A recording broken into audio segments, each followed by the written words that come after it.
Hello and welcome. Today, we are diving into the absolutely stunning conclusion of Alina Chamberlain's She Who Awakens. We're going to walk through the final 4 steps of this whole journey, which is really where all the inner work you've done comes together into this brand new radiant way of being.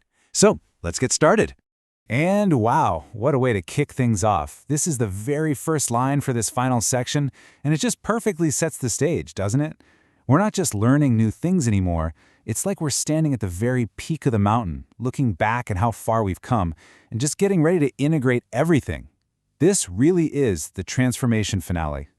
So, here's our roadmap for this final climb. We're going to start by grounding ourselves deep in nature, and then we'll turn that amazing connection inward to really ignite our own inner fire. From there, we'll see how to express that energy through movement before the grand finale, integrating it all into a lasting state of just pure radiance. Okay, let's start with step 37, merging with nature. Now, this is all about moving past the idea of just our individual self and really synchronizing with the planet's own rhythms. And trust me, this is way more than just a feel-good walk in the park. It's about building this unshakable energetic foundation for everything that comes next. You know, the core message here is just, it's such a powerful shift in how you see everything. Instead of thinking of nature as this separate thing you go to, this step invites you to feel it, to feel your own breath as the wind, to feel your internal tides mirroring the moon. It's all about cultivating this incredibly deep sense of belonging. The actual practice for this is called micro-pleasures, and the goal here is to create what Chamberlain calls a somatic link. Soma is just the Greek word for body, so it's all about making a direct, physical connection to the Earth's life force. It completely bypasses your thinking mind and goes straight into your feeling body when you connect with one of these elements. And to really deepen this whole experience, you ask yourself this: which element created the most vivid physical response in your body? Was it calming? Was it energizing? Just noticing this is so key to understanding your own personal, unique connection to the natural world. Now, you might have noticed throughout this journey, Chamberlain uses this tool called the red anchor. At this stage, it acts as a grounding signal, and it's actually a pretty clever conditioning technique. You link a common visual cue, the color red, to a mental action you want to take. It creates this little shortcut to snap you out of autopilot and bring you right back into the present moment. All right, now let's see how we build on that foundation with step 38, igniting your fire. So now that we're grounded in nature, we turn that focus inward. The whole theme shifts from just observing light to actually becoming the source of our own radiant energy. I mean, come on, that is just such an empowering message. It's all about embodying your inner light, your own warmth, your passion. The idea is that when you truly shine, you don't just light up your own path, you actually give everyone around you permission to go find their own light too. The practice for this step is called the inner sun, and what it does is guide you to physically connect with heat, whether it's from a candle flame, the actual sun, or even your own body. That warmth then becomes this tangible symbol of your own life force and your creative power. And the question here is really designed to make this whole thing tangible. It asks, in which part of your body do you feel this inner sun most intensely? See?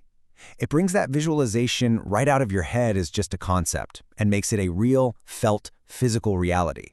And of course, the red anchor evolves right along with us. Now it serves as a vitality igniter, so when you see the color red, it's a trigger to check in with your energy. Is my fire burning bright?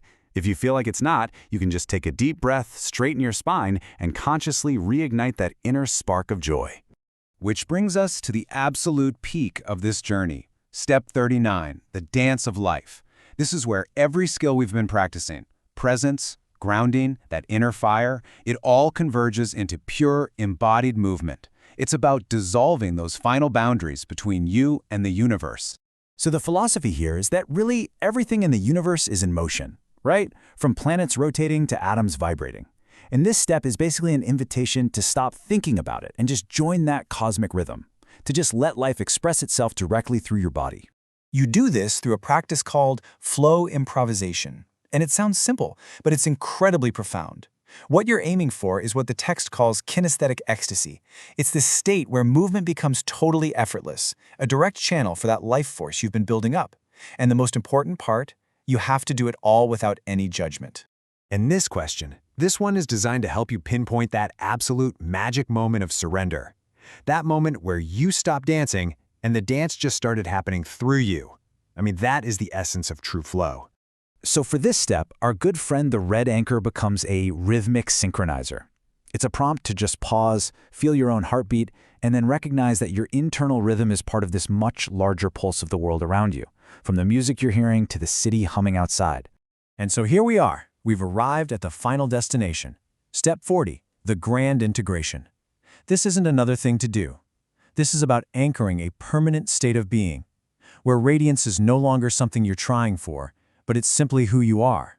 And here's the crucial point. After 40 days, the effort just falls away.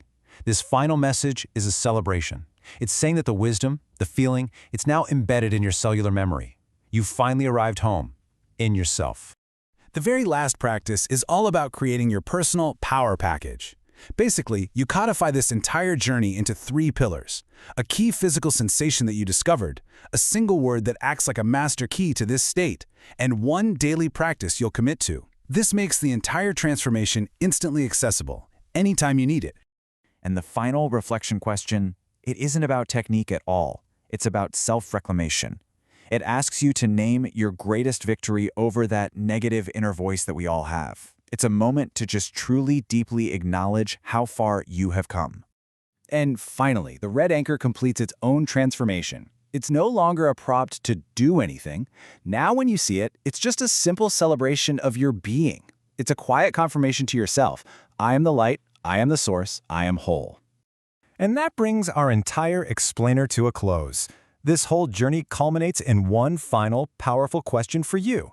After all this integration, after 40 days of transformation, what is your word of power? That single word that unlocks and anchors your most radiant self. You can find the electronic version of book She Who Awakens by Alina Chamberlain at wishforlove.org.